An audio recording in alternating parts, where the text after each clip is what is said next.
Okay, thank you, Pedro. Thank you very much to the audience for coming here and listening to this outstanding session that I have the pleasure to moderate. I am Jordi Arrufi, and I work at Mobile Capital Foundation.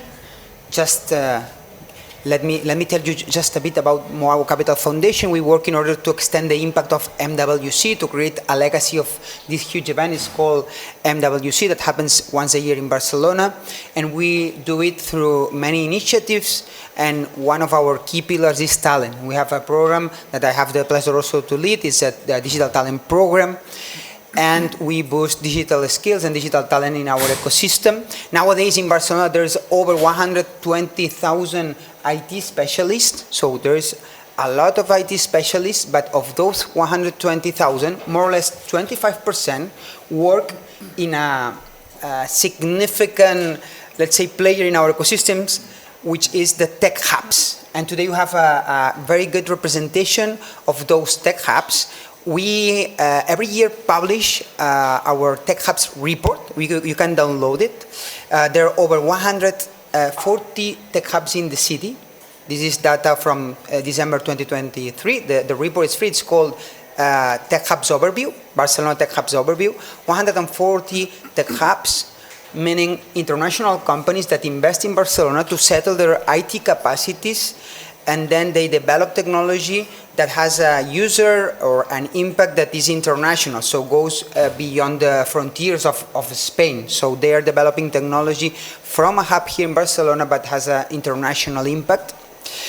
And they have an impact in terms of economics of 2.5 billion. So it's a huge deal in our ecosystem. And as I said, I'm very proud to moderate this roundtable with the real protagonist of this session. On my left, I have Jordi Perez. All the locals from the 80s, 70s, 80s, we are called Jordi. I'm also called Jordi. Okay. And Jordi is the head of global network operations at Schneider Electric. Hello, Jordi, and welcome. Then you have the opportunity to... what did I say? Schneider Electric. Sorry, I said by mistake the competition is Schneider Electric. No, Voeringer. No, actually Voeringer, a healthcare company, right? Exactly. In Sant Cugat. Exactly. Yeah, sorry. Voeringer, of course. Then I have in my right Shilpa Arora. She's the head of products at the Giga Hub. You will tell us a bit more about this hub. And then we have Scott Francis from Porsche, and he's the head of the tech hub of Porsche, right, in Barcelona.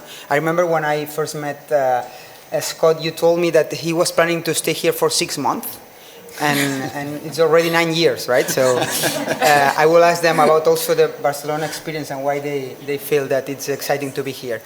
So the first question is mandatory. I would like you to tell us a bit more about not only yourself, but especially about your hub and what do you do here in the ecosystem of Barcelona, starting with Voeringer, if you may. So, first of all, thank you for the invitation. Yeah, it's been very good. So, Boehringer Ingelheim is a pharmaceutical company, yeah, and it's a company of 75,000 employees, and we are the second, let's say, IT organization within this global company, right?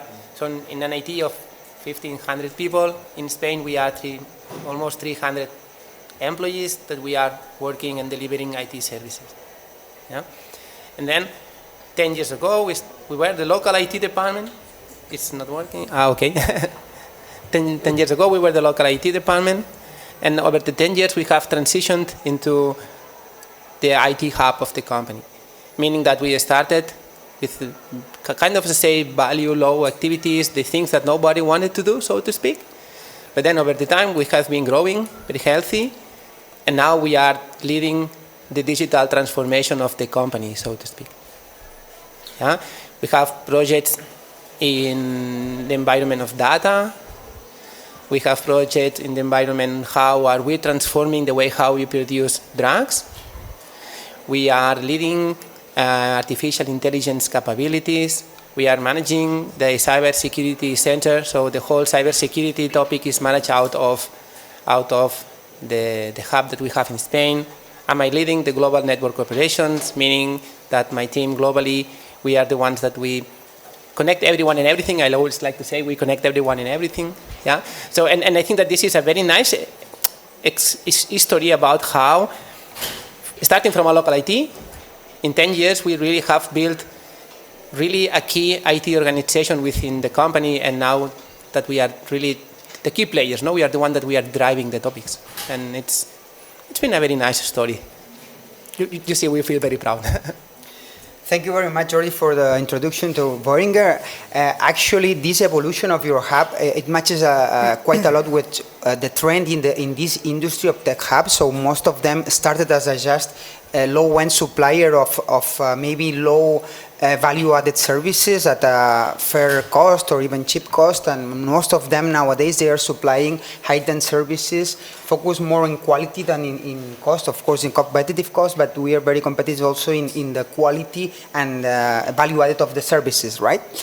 So we have here Shilpa from Giga. Tell us a bit about Giga, because it's not a conventional tech hubs in the terms of a corporation, right? Yeah. Hello everyone, I hope you're having a good time at the event. I'm Shilpa. I work as part of Giga. Giga is a team and a project between these two big international organizations. One is UNICEF. It's an organization which works for the welfare of kids in different spaces, education, healthcare, etc., etc. And then ITU, which is an organization focused on telecommunication, setting up standards and working with the regulators across the globe. And this is special projects between these two organizations, which is sole mission of connecting every school and every student to internet across the globe. So it's a global project, and we work with about, I think, 50 plus countries now actively to help them connect their schools to the internet. And what are we doing here? So we have established our technology center here in Barcelona. It's about, I think, close to 2 years that we have come here and actively started building office about a year back. And we're a small team of about 30 people, but doing projects across which are being developed here in Barcelona, but helping people across the world. And we build products and technologies to help schools with the entire connectivity lifecycle. So we help them first understand what's their connectivity standards, help them monitor the connectivity at every school level. We help them manage their contracts, help them raise financing which is required, so the technology that is required to maybe optimize the cost, optimize the infrastructure, and things around that. Happy to talk a lot more about it through the program. Thanks. Thank you very much, Shilpa. You're originally from India, you said, right? Yeah. I'm from Delhi, India, and I've moved as part of this project last year to Barcelona, and it's great to be here. Yeah, actually, the tech hubs in Barcelona, there is a lot of multiculturality. So 40% of people working in these tech hubs come from abroad, but on average they have between 17 and 18 nationalities each of the hubs, right? So it's a very diverse ecosystem, and also around 40%, not even, I think 30-something women, which is not enough, but it's over the average. And also diversity in terms of industries. I would like to ask a question to the audience. What do you think is the sector that in Barcelona there are more hubs in terms of number of tech hubs? What do you think is this sector? Because the tech hubs, of course, they work in IT, but in several industries. For instance, Boehringer is working IT, but in healthcare, right? You're working in IT because it's connectivity. He's working in, let's say, automotive and industry, right? So what do you think is the sector with more people? No, with more people, no, sorry, with more hubs. Would you say? No, but it's, I think, the second or third. No, it's also, there are many also, but no. But no, AI is rather a technology, and many hubs are using AI, but I'm meaning the industry of the company. Well, I will say it because it's not intuitive. Gaming. Gaming is the number one in terms of number of hubs, but in terms of people working in the hubs, it's industry, and we put, for instance, sports within the industry sector. So now it's time to Scott to introduce Porsche and what do you do in the hub in Barcelona. Thank you very much, Scott. No, thank you, and thank you everybody for being here today. I don't actually work for Porsche. I work for Porsche Digital, and I think that could give you a little more of a clue about the things that we actually do. We are 100% owned by Porsche, but we provide digital services and customer care for Porsche across the globe. So we actually produce digital products. The initial brief was to produce digital products for Porsche. What do we mean by digital products? This can be anything from a website, from a mobile application, these kind of things. And to give you an example of the things that the teams in Barcelona actually create, anybody who goes onto the homepage of Porsche.com is seeing something that's created in Barcelona. So the window to the world of a huge brand like Porsche is created in Barcelona. But we actually do really kind of an end-to-end journey. So with Porsche, it's not really like somewhere that you go to buy a car because you need a functional car. It takes a long time before somebody actually buys their first Porsche. However, they do start dreaming about these cars very early on in life, and the trick for us is to create brand fascination from a very early age all the way through to the point where they actually buy that. We actually create a product that serves content, serves stories about Porsche that's created in Barcelona. We create the dealer websites that the whole global dealer network will eventually use to actually sell the cars as well, because Porsche doesn't actually sell direct to customers. Everything's through the dealer network. The dealer network is serviced by Porsche Digital directly in Barcelona. Then we have Porsche.com. We also have mobile applications to facilitate communities of Porsche owners. People love, once they have their cars, they love to talk to other people about those cars. You don't just buy a car, you buy into something, and that's the kind of products that we actually produce as well. Alongside that, we actually, since last year, we internalized customer care. So Porsche decided to do something that the rest of the world is not doing.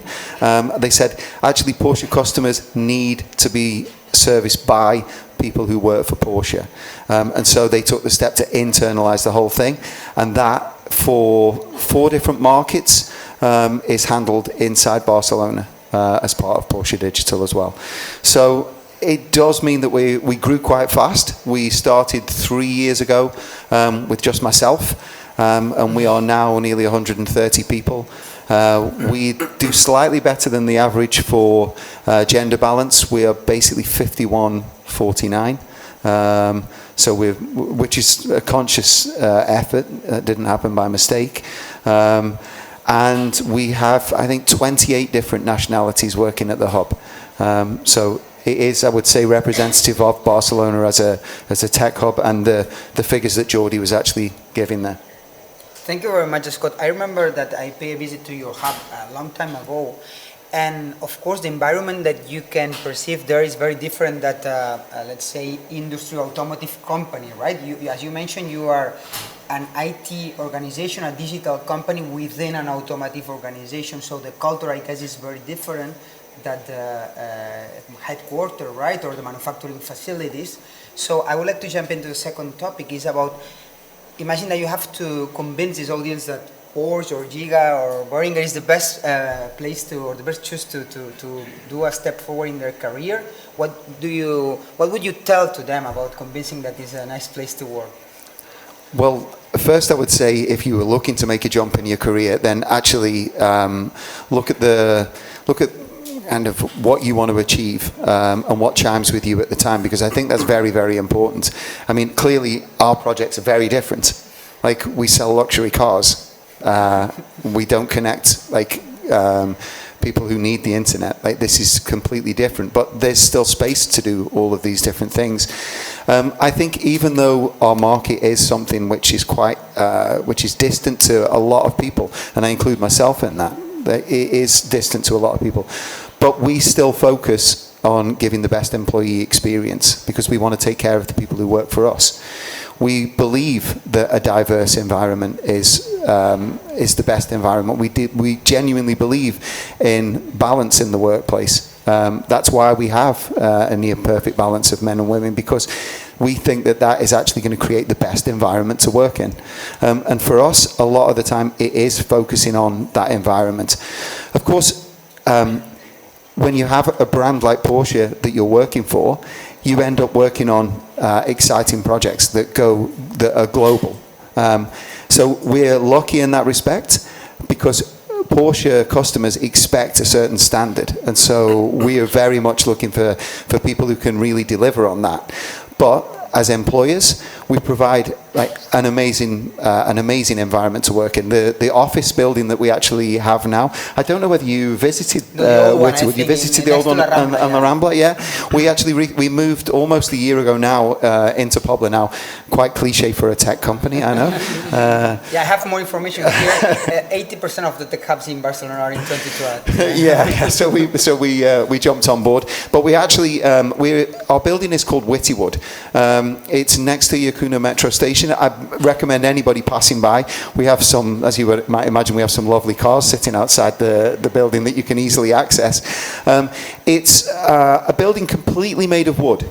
Completely. It's the first office building in Europe made entirely of wood. It's a very, very different experience working in there than other places. It's very, very calming. I fell in love with it as soon as I saw it, and I think it adds something special. It really does. And talking to the neighbours of the building, they told me the stories of when this was actually being built. Like, it was a derelict space for a while, then it was cleared, and then suddenly all these huge wood pillars were delivered, and they built the building like Lego, and it's something different, I think. But of course, then you need to focus on the things that you put inside the building, and that important ingredient is the right people. It's finding the people who fit together. There's spaces in all hubs, in all industries for different types of people, and it's really just a question of finding the right people that you want to work with, that mix together extremely well, and I think that that's a big focus for us. So I would say, if you were thinking about making a move, make sure that you research the people, the company that you're going to work for, and make sure that they chime with you, because not everybody will. Just last question regarding not only the culture, but the kind of profiles that you're looking for, because I assume that people in front-end development, user experience, but other roles beyond that? Well, yeah, because I would say it's a typical profile. We work with agile methodologies. We split these products down into very small teams. Probably 8-9 people on a team, made up of product owners, made up of UX, developers clearly, and agile team coaches. So we try to provide a coach for every single team to maximize their potential, because working the way that we do is not about going like super fast and deliver, and things scale. They can actually do that on a better level. So yeah, we look for typical profiles in that, but also I mentioned we have customer service, so we have people. We have the need for people who are providing customer care on phones, on email, and in that as well, we look for trainers, we look for team leaders. So there's a pretty diverse portfolio of roles. Thank you very much, Scott. Now it's your time. If you can tell us a bit more about Giga, about the culture there, about why it's exciting working there. The multiple reasons. One, I think the mission itself. I think everybody could relate to this problem, right? Like, connectivity is such a big part of our day-to-day, and imagine schools are like, which is the birthplace of education, don't have that opportunities, right? So it's the cause that is very easy to connect with for a lot of us. So that's a big part of why we work there, and anybody who's interested in contributing to that would find that fascinating for sure. And then we are a very small team as compared to, how big our parent organizations are. We work with a very independent sort of startups within this organization, trying to do things very efficiently. So that's an interesting mix to see as well, like how to build something which is a little unconventional to your parent organizations, and do something which is not straightforward. So if you like to think a little out of box, try to mold the systems in a way that work, and try to get things which are a little unconventional, that will be an exciting place for you. In terms of, and we are a very diverse team. So overall Giga is like 60 people, and then there are 31 nations, I think, if I'm correct, the nationalities that are there in the team. We are a tech team led by a woman, which is very, very hard to see. So this team, which is Technology Center, is managed by my manager, who's Narua, who's a woman leading this tech team, and we're very proud to have leaderships which are owned by women. So that's one incentive. And then I think people are great. I love them, and I think there are a lot of few of my colleagues here. If they can raise their hands, you can also go and talk to these. You came with your supporters. See, easy peasy pitch. So you can talk to them, realize how diverse and great, I hope they also vouch with me on the team is. And you will have supporters wherever you go if you're part of this team, I think. Pedro told me that you are working in mapping also those schools that yet don't have connectivity, and is already public this mapping, yes? Yeah, so that's, I think, one of the projects that we have proudest maybe, which is our flagship product. So if you right now go to maps.giga.global, you can see the map of the schools and know what's their connectivity. You will see around 2.1 million schools mapped with their geolocations on that map. It's a public map, and you can see the connectivity of those schools. And for about 92K, I think, schools, you can see what's their connectivity as of now, as today. So yeah, it's I think the first public open live map of school connectivity. So it's pretty exciting, yeah. And to build that, of course, we have a team of engineers, we have data scientists, analysts, product managers, coordinators with the partner, our countries, which basically use this data and share this data with us. So it's a very whole tech team, as well as the supporting teams on the partnerships, on the country engagements, on financing. So all of that is there. And we're always hiring for those roles. I think currently there are roles related to technology deployment is there. I think there is on business development side as well, somebody from that background who can help us develop further in the countries that we work with. So yeah, I think there are a few roles open as well on that. Thank you very much, Shilpa. You both sell very well your organizations. Congratulations. Well, Jordi, it's your time. I remember once I talked with you, one of your colleagues at Veringer, and he told me, well, of course we compete with other companies for IT candidates, but on top of our job posting, we can offer purpose, because we are a healthcare company and we work in order to save life or to improve the health of people. And so I guess it's part of your value proposition also to the IT specialists, right? So can you tell us a bit more about your value proposition, your culture, your kind of profiles that you're looking for? Yeah. The tricky thing is how we make sexy to work in an IT department for a pharmaceutical company. No? You need a lot of marketing. But the reality is that it's super sexy. That's the reality. Yeah, it was not a bad introduction. No. No. It's super sexy. And I start with what you say. So finally, this is not only for the people working in the IT hub. It's for everyone working at Veringer Ingelheim. No, we are in a company that we are making our society better, and we are helping the people in their daily life, just because we are producing treatments that it's improving the quality of life of the people. No, and this is something that we all that work in, again, not only in the hub but also at the company. This is something that we all have very close to our heart. Yeah, but then it's not only this value, that I think for itself it's nice. Yeah, it's a company we're a family-owned company, therefore no stock, meaning we are not in a rush because the next month the numbers are not there. We can plan and execute mid-long term. Yeah, it's a company where we really provide, and especially in the IT hub, that's very good for the IT hub, that we provide very good career path, and there are a lot of opportunities to develop. So if you want to grow, if you want to develop, this is rare. I mean, I was starting as a trainee 20 years ago, and now I'm leading a big operational team in the network area. I mean, and I'm not just the exception, right? I mean, it's a company that truly develops the people. I have a colleague that he says that every time I put my finger, I get a donut, right? So it's really that opportunities are there, and there is a lot of chance that you can develop and you can grow. Because we are in an IT hub, we also have the diverse topic, but not only gender, not only the origin of anyone, not only, it's also because of background education.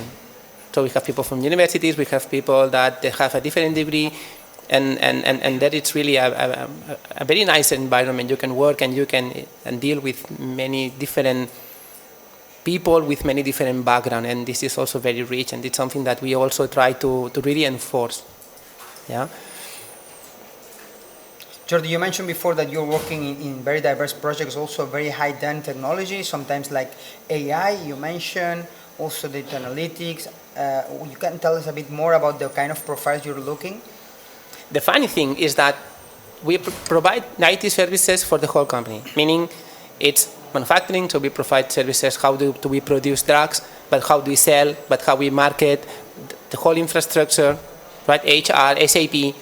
So we're looking for all profiles you can imagine. No? When I have trainees in my team, I always tell them the best takeaway you can have after the 9 months, after the year you're going to be with us, is that you get the full picture of what an IT department can offer to you. Because they have everything. And then you get to go into the details, you get to know better what are your interests, and this is going to be helpful for you to move into your next step. So guys, I have room for everyone in this. Thank you very much, Jordi. Now it's time to, this is Barcelona International Community Day. This is about connecting the international community with the city, so we have to talk a bit about the city. As I mentioned before, 40% more or less of people working in tech hubs comes from abroad, mainly from Europe, I guess for regulation matters and proximity, and also from LATAM, also because of regulation and also because of language, but also people from other territories, like your example, right? So what do you think is so engaging about the city? Because sometimes I talk to heads of tech hubs, and they told me that, of course, it's not easy to bring people from abroad, but it's easier to convince when you say the job offer is in Barcelona and the placement is in Barcelona rather to other places in the world. So what do you think it's so exciting comparing maybe with other geographies? Scott, you can go ahead. I think that the great strength of the city, to be honest, is the diversity. I think that there's opportunity for everybody to feel welcome here. Somebody once explained to me the difference between Madrid and Barcelona. And I'm not Catalan, so I can repeat the thing. They told me the difference is not that there's a beach, it's not that the football team's better, it's none of that. The difference between Barcelona and Madrid, they told me, is in Madrid, everybody is from somewhere else. Spain, in Barcelona, everybody is from somewhere else in the world. And it's true. I think it really is true, especially in the tech sector. And it's such a great opportunity for anybody who would like to meet people from other places in the world. I am from a very small place in the UK. The idea that I would go to work and have lunch with a colleague from France or Germany would be out of the question. Venezuela, Argentina, forget about it. The biggest chance that I would have of meeting somebody different is from the next town along, and even that would be unlikely. Barcelona has that just by default, and I think that's a tremendous strength for the city. It is welcoming, and it is just a fantastic place as well. You're right. I came here for 6 months. 9.5 years ago, I just didn't go back home because the choice was either start to work here and go back to the UK or get a job and live in just an amazing city that continually changes, continually evolves. And I think there is kind of a commitment in the city as well to that evolution. I read all the time about different projects that are going on in the city. This morning I read about how the metro system was harnessing the power of trains braking to provide charge for electric cars and to provide clean air in the stations themselves. I mean, this is incredible. And you read this and it says, maybe this technology can be exported to other cities, like New York. Well, but Barcelona's doing it first. I mean, this is a tremendously forward and progressive looking city. Why not come here? Thank you very much for the speech. He can be the next mayor of the city. I've been accused of being a cheerleader, yeah. Let's go ahead, Shilpa, also about your perception about Barcelona and why it's so exciting. Hard to top that, but I agree. Like, it's so diverse. Like, within especially our team, as I mentioned, like with 60 people with 30 plus diversity, a different nationality in the team. Like, it's great that in one team we have people from India, from Lebanon, from Philippines, from Italy, from UK, and of course different part of Spain as well, and Barcelona as well. So it's just great to have that diversity, and that's a really big attraction point for people who are new joining to the team as well. Like, it's just feeding that diversity, you know, and that makes it really exciting. And I think for us also, I would like to also credit the government here. Like, for example, we are a project that is also funded by the governments here. The government of Barcelona, Catalonia, and Spain all came together to fund this project because they felt like this would be great for the ecosystem of the city. So there are definitely initiatives, as you mentioned as well, that government is supporting as well, people are supporting as well. So that increases the diversity and the opportunities that that city has to offer. And of course, different, like MWC is such a great opportunity for us as well, and others who want to work on this connectivity space. So I think, at least for the space that I know of, there are ample opportunities in different sectors, be it government, be it organizers like you, or the ISPs that we want to work with. So it just makes sense to, you know, be here for us, and of course, the beach. Yeah, well, let's not forget the beach. Let's not forget the beach. Let's not take the credit away. But it's true also comparing Barcelona with Madrid about the diversity of the ecosystem, not only in terms of the nationality, but also in terms of the kind of organizations or companies that fit in this ecosystem. So we have tech hubs, and this is more or less 25% or 30% of the tech ecosystem, but we have a bunch of startups, over 2,000 startups. Of course, corporations that are transforming themselves. Of course, consultants, everywhere there are consultants, but there are IT consultants, and also organizations like non-for-profit, research centers, and so on. Plus, on top, we have the events like MWC, that is a nice place to engage with the ecosystem. Smart City Congress that is coming in a few weeks. Also, ISE in audiovisual is the leading fair in the world. So I think this is also a good value proposition for this foreign talent that come here maybe for a job posting, but then they will evolve in this ecosystem and work in several places. What about your opinion, Jordi? Yeah, what can I say about my hometown, no? Yeah. So thank you to Even though you are in Sant Cugat, which itself is a very powerful ecosystem within the Barcelona area, right? Yeah, clear. I mean, Barcelona and the surroundings, so to speak. Yeah. But speaking about myself in Barcelona. Yeah, you're local.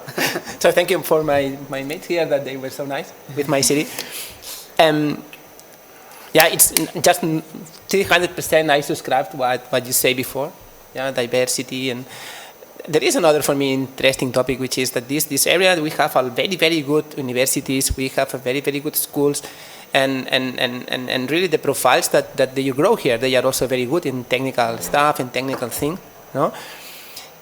And then you put this together with very good infrastructures, you put this together with the weather, the food, and blah, blah, blah, with the soccer team, no?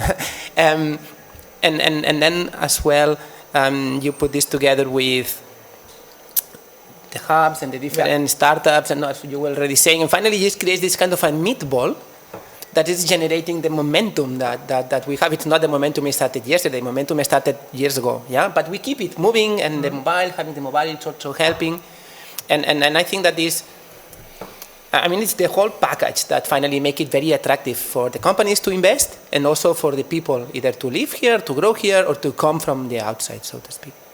Okay, guys, you've been very nice with the city, but we were also discussing before this session about things that could be improved. So I would like also to share maybe your demands for the city managers, for instance, or for all these bureaucracy managers, or whoever you think that we could ask, the things that could be improved, because at the end we will keep competitive as soon as we keep also things improving, right? So do you have something in mind that we can take as a homework for city leaders? Specifically for people moving here, I think like the bureaucracy is quite tough to navigate. I think that while industries like, let's say like a grey economy for obtaining things like NIEs and stuff like that is a barrier, like it absolutely is. And I think like this is something which people moving from other countries, they don't really need to navigate this. But for some reason, these industries are allowed to thrive for basic procedures. I think that could be really helped. Honestly, as somebody who's lived here for a while now, I think that people clearly have an opinion on like petty crime, I would say, which is something which affects the city. Not that I've ever felt unsafe in the city, but I think that it's more petty crime that seems to go kind of unchallenged, which is a big turn-off for people. But and also on a really like low-level basis, the cleanliness of the city.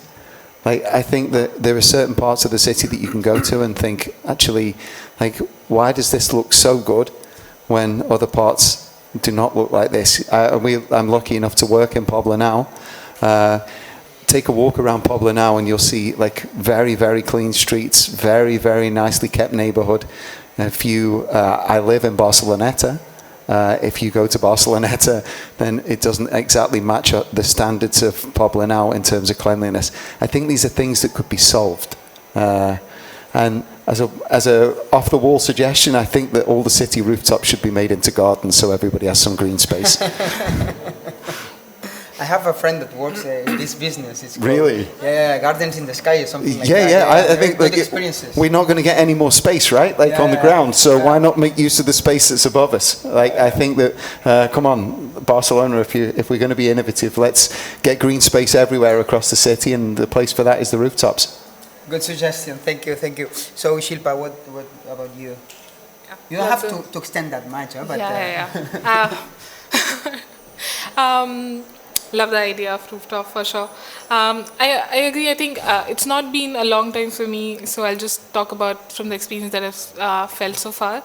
The bureaucracy, definitely there are inefficiencies in getting your paperwork, getting registered, how to know about the taxes and stuff like that. And I think there are gray zones as well to navigate. And I think I got to speak with Welcome Desk, which is organized by the City Council now. I think that's a great initiative to help the international community get one point to talk to, one point of contact to get your answers to. And I think they're solving a good chunk of that, helping us through. I think they personally helped me through some of the processes. It's not 100% covered, but I think that's a good initiative, and I would like to see that kind of initiative taken up more, providing a simple, lean point of contact through which you can get, these clarities and sessions like these, I think, which are helping on taxes and all, because that is a big problem, what I've seen in the last few months that I've been here. And +1 to the rooftop terraces. Yeah. Jordi, any suggestion? It's more difficult from a local perspective, but... No, I have. You have some requests. I see with my eyes, also with the people in my team coming from abroad, that the access to a place to live, the access to an apartment is really a challenge. topic for many people. I mean, if you are an expat, you will not have a problem. The company will put the money, you will get a very nice apartment, no? But if you want to come here and you want to grow and you want to be part of this ecosystem and you want to start investing in yourself and start working in one of our companies and then we're having good salaries for our people, but finally also you want to, and if I want to rent a flat in Barcelona, I want to rent a Las Corts, whatever it is, it's super expensive, it's really way expensive, yeah? And I think that here we as a city have a problem, and this is something that we really need to.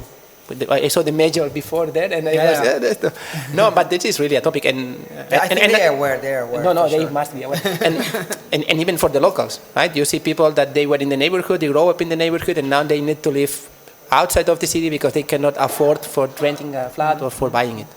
So that's also a big topic.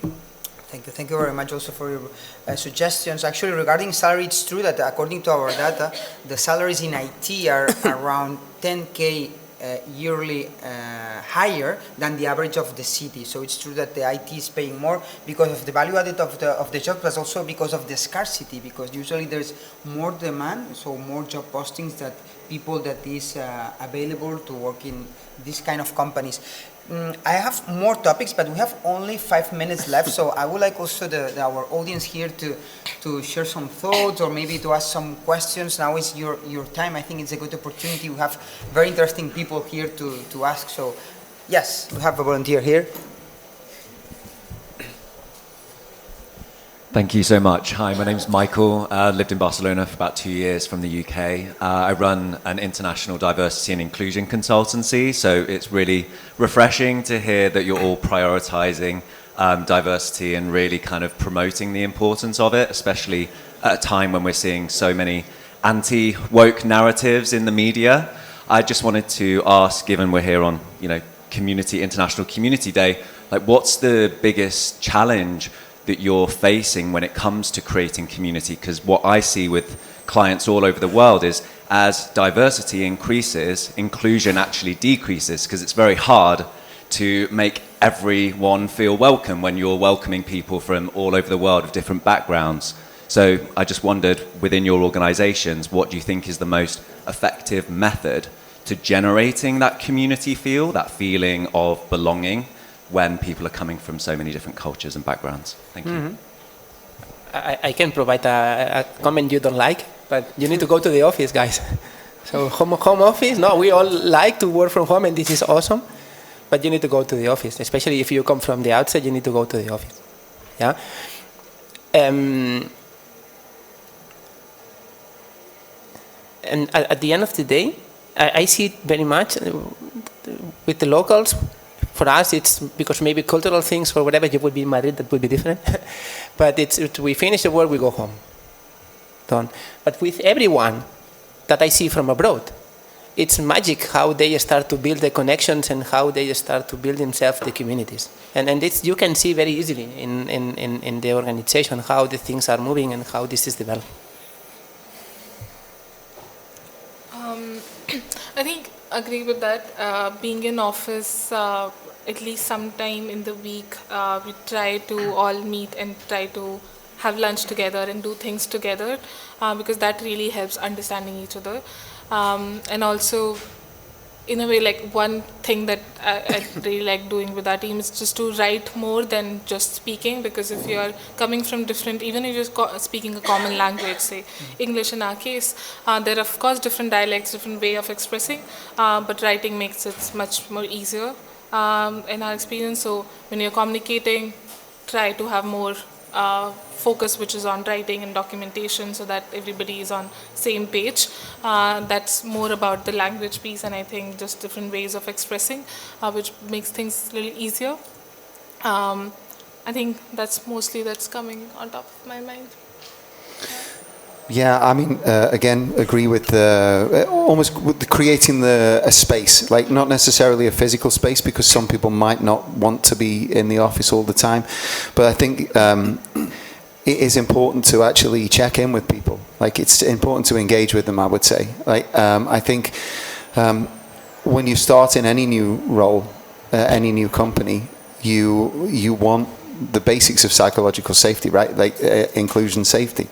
And I think if somebody comes in and they're in a team of 2 people and they don't actually see the other person on their team physically for a couple of weeks, this is a real challenge. And I think that we could automatically assume that everything's going to be okay, but it's not. I think those first few months of somebody joining are really key to actually make somebody feel like that they belong. That they're a part of something.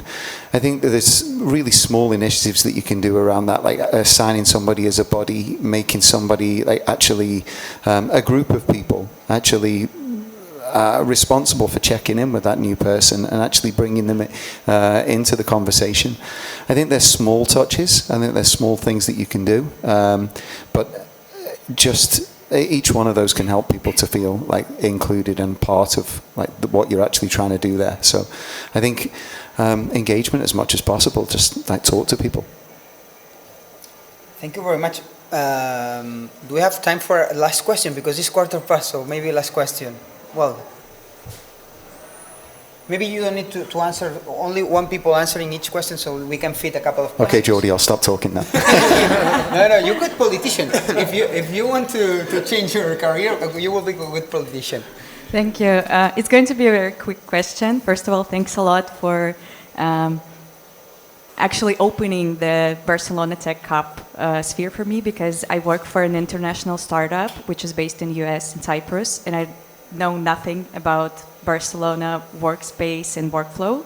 But I'm currently thinking of switching and looking at the local business, and I've seen a lot of roles requiring Spanish or Catalan language, and I wanted to ask about the tech hubs. Do you guys require Spanish or Catalan for many roles as well, or the tech hub is mostly international oriented and there are more English-speaking languages? Very short. If you have to be able to speak English, yeah. Right? That's the requirement, I would say, in the tech hub, right? In any tech hub. You've heard about the diversity. Everybody needs a common language. There's always going to be hubs in the US and other places. The common language is English. Shilpa, English. English? English. Wow, English okay. also. English. Okay. Thank you. Okay, Thanks. so we have, last question. You have the mic? Yeah, but maybe they cannot hear you. It's just coming. I have a quick question as well. So I'm a transdisciplinary researcher. I would like to know how you see recruiting people with doctoral degree or PhD. Do you think this like overqualified, or how do you see this profile within your industry? Thank you. PhDs. How about hiring PhDs? I don't think we're against it. Generally, it's great to get smart people in your organisation, but I think so. I don't think we would discriminate against anybody who had a PhD.